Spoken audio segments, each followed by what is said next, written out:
मोदी जी के प्रधानमंत्री बनने से पहले रात के 8 बजे का कोई खास महत्व नहीं था। सिर्फ एक शराब कंपनी ने ही 8 PM के महत्व को समझा था।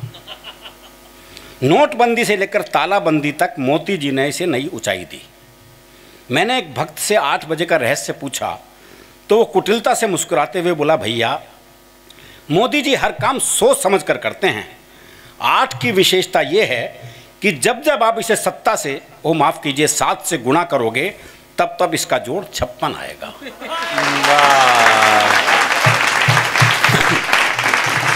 चलिए अब वर्तमान की बात करते हैं सर। क्या स्थिति हुई? पहले कहा गया 22 मार्च को जनता कर्फ्यू, वो आपने देखा होगा। दरअसल हम ऐसे जगह रहे जहाँ कभी कर्फ्यू हमने देखा नहीं था। तो जनता कर्फ्यू लगा तो इतना सन्नाटा साहब, आदमी नजर नहीं आ रहा कोई। तो मैं अपनी बालकनी में गया तो कुत्ते बड़े परेशान थे, उन्हें कोई आदमी नजर नहीं आ रहा था सच में। तो मैंने कुत्ते, क्योंकि सूंघने की शक्ति कवियों में भी होती है, तो मैंने कुत्ते की मनस्थिति सूंघी। वो सोच रहा था, लगता है सभी मनुष्यों को कुत्ता नगर निगम वाले पकड़ के ले गए। बहुत अच्छे। वाह। नगर निगम वाले। अच्छा, फिर मोदी जी ने कह रखा था 5 बजे वो ताली थाली बजानी है।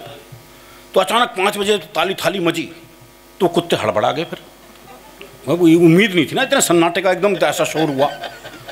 तो मैंने उस कुत्ते की मनस्थिति सूंघी। फिर वो सोच रहा था, बहुत जल्दी छोड़ दिया इन सबको। वाह।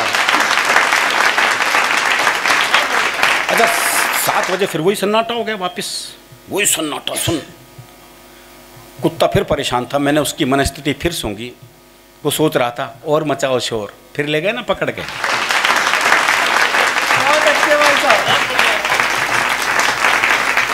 उसके बाद मोदी जी फिर 8 बजे आते हैं और 21 दिन का संपूर्ण लॉकडाउन करके चले जाते हैं। अब लोगों की असली परीक्षा का समय शुरू होता है। भारतीय आदमी सिर्फ काम के समय ही खाली बैठ सकता है, खाली समय में तो उसके पास 50 तरह के काम होते हैं। वाह वाह वाह वाह। तरह तरह के टिकटॉक और चुटकुले जन्म लेने लगते हैं। कोरोना को लेकर नए नए ज्ञानपरक और अश्लील गीत रचे जाने लगे। नई नई गालियां जन्म लेने लगी।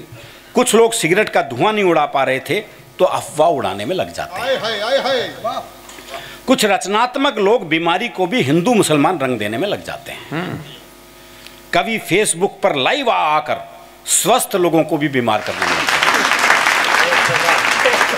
हैं। इनसे तंग आकर एक ने तो कह भी दिया, कोरोना से डर नहीं लगता साहब, कवियों से लगता। सामान्य पति जब झाड़ू पोछा और बर्तन मांजकर टेलीविजन के सामने बैठकर कैटरीना कैफ को बर्तन मांजते देखता है तो उसकी सारी थकान पल भर में काफूर हो जाती है। बहुत अच्छे, बहुत अच्छे। अच्छा, सभी न्यूज़ चैनल उन दिनों अपने अपने काम में लग गए। कोरोना से जंग, कोरोना बुलेटिन, कोरोना का कहर जैसे बुलेटिन के नाम हो गए। इटली में इतने मरे, फ्रांस में इतने, स्पेन में इतने मरे, अमेरिका में इतने और भारत में सिर्फ इतने। पता ही नहीं लगता कि ये सूचना दे रहे हैं या लानत।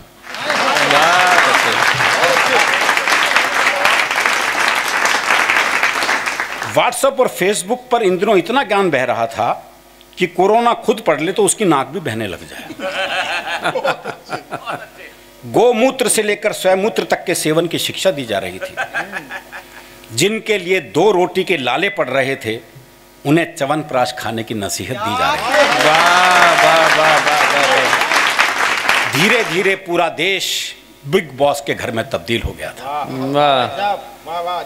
नए नए टास्क देश की जनता को मिलते रहते थे।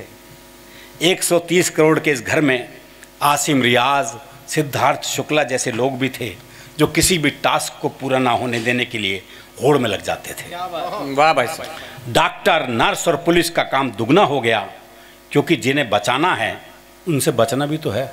वाह।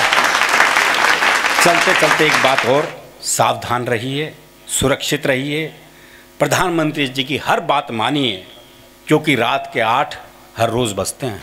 वाह।